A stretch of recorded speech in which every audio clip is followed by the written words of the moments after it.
অধ্যাপক ডক্টর মোহাম্মদ আলতাফ সরকার 1954 সালের ডিসেম্বর মাসে পাবনা জেলায় জন্মগ্রহণ করেন। তিনি 1979 সালে ঢাকা বিশ্ববিদ্যালয় থেকে ব্যাচেলর অব ফিজিওথেরাপি ডিগ্রি অর্জন করেন। এরপর তিনি চিকিৎসা বিজ্ঞানে উচ্চতর এমএস ও পিএইচডি ডিগ্রি লাভ করেন। বর্তমানে তিনি বাংলাদেশ ওপেন ইউনিভার্সিটির অধ্যাপক ও লেজার ফিজিওথেরাপির চিফ কনসালটেন্ট হিসেবে কর্মরত। পরিবারের জন্য খুব দরকার, প্রত্যেকটি পরিবার এই টিপসের জন্য খুবই উপকার। এই টিপস এখানে বলা হয়েছে যে আমাদের দেশে প্রতি 4 মিনিটে একজনের স্ট্রোকের মৃত্যু হয় বলে গবেষকরা বলেছেন। এটা অল ইন্ডিয়া মেডিকেল ইনস্টিটিউটের গবেষকরা তারা গবেষণা চালিয়ে কথা বলছেন। তাহলে ঝুঁকি এড়াবেন কিভাবে? আমাদের এই টিপসটাকে আমরা বলবো ঝুঁকি এড়ানোর জন্য আপনি কি কি কাজ করবেন। তো ঝুঁকি এড়ানোর জন্যে আমরা যে কাজ করব তার আগে একটু বলে আসি। পরিসংখ্যান হচ্ছে এদেশে প্রতি বছর যে সংখ্যক মৃত্যুর ঘটনা ঘটে তার মধ্যে বেশিরভাগই হয় স্ট্রোকের কারণে। প্রতি 40 সেকেন্ডে একটি স্ট্রোক হয়।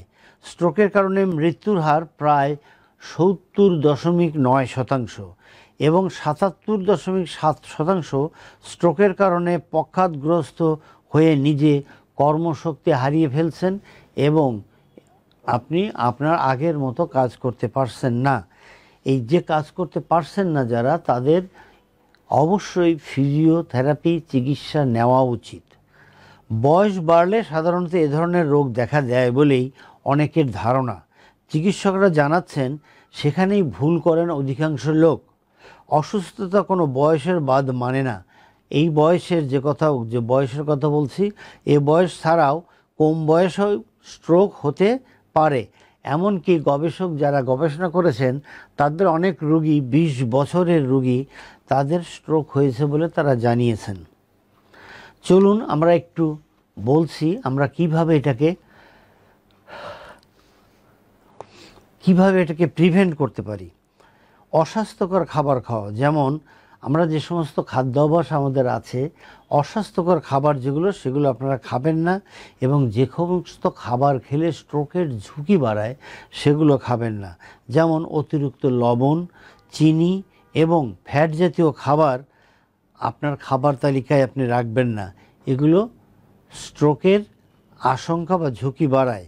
অনিয়ন্ত্রিত রক্তচাপ কোলেস্টেরল ডেকে আনতে পারে। অনিয়ন্ত্রিত রক্তচাপ, সুতরাং এই যাতে কোলেস্টেরল বেশি না হয় সেটা সবসময় আপনি সজাগ থাকবেন। আপনি এটাকে মাপবেন এবং বের করবেন কত আছে। এছাড়াও অনেক চিকিৎসক বলেছেন যে আপনি রেড মিট পরিহার করবেন। Red meat. ধন্যবাদ আপনাদেরকে এতক্ষণ আমাদের সাথে থাকার জন্য। আমরা চলে যাচ্ছি নেক্সট কার্য। কি কাজ করবেন? পরিশ্রম কম করা। আমরা অনেক সময় বসে থাকি, একটু হাঁটি না। অনেকক্ষণ হাঁটা দরকার, কমপক্ষে 40 মিনিট হাঁটার দরকার। আমরা প্রতিদিন আমাদের প্রতিটি অনুষ্ঠানে হাঁটার কথাটা প্রায়ই আমরা বলে থাকি। তো সুতরাং হাঁটবেন, শরীর চর্চা করবেন। একদম শুয়ে বসে থাকলে এই রোগ আরও বেশি করে ডেকে নিয়ে আসবেন। ওকে, এরপরে চলে যাচ্ছি ধূমপান। ধূমপানের ব্যাপারে আমরা অনেক সময় বলেছি যে ধূমপানের একটি উপকারিতাও নাই। তো সুতরাং আপনি ধূমপান করলে আপনার স্ট্রোকের ঝুঁকি বাড়বে এবং শরীরে কোনো উপকার হবে না। বরং কেউ ধূমপান করছে, আপনি ওখানে বসে আছেন, এটাও আপনি করবেন না। এটা করলেও আপনার কষ্ট বেড়ে যেতেই পারে। ধূমপান করলে রক্তে অক্সিজেনের পরিমাণ কমে যায়। এটা খুবই একটা খারাপ অবস্থান করে। তো সেই জন্য ধূমপান করবেন না। আমরা এরপরে চলে যাচ্ছি, অনেকেই অ্যালকোহল বা মদ্যপান করেন। অতিরিক্ত মদ্যপান অনিয়ন্ত্রিত রক্তচাপের অন্যতম কারণ। অ্যালকোহল শিরা ও ধমনির স্থিতিস্থাপকতাকে মারাত্মকভাবে প্রভাবিত করে, যা স্ট্রোকের অন্যতম কারণ। অর্থাৎ এই যেখান দিয়ে ব্লাড চলাচল করে এটাকে চাপায়া দেয়। সুতরাং এটা তার জন্য অনেক খারাপ একটি কাজ।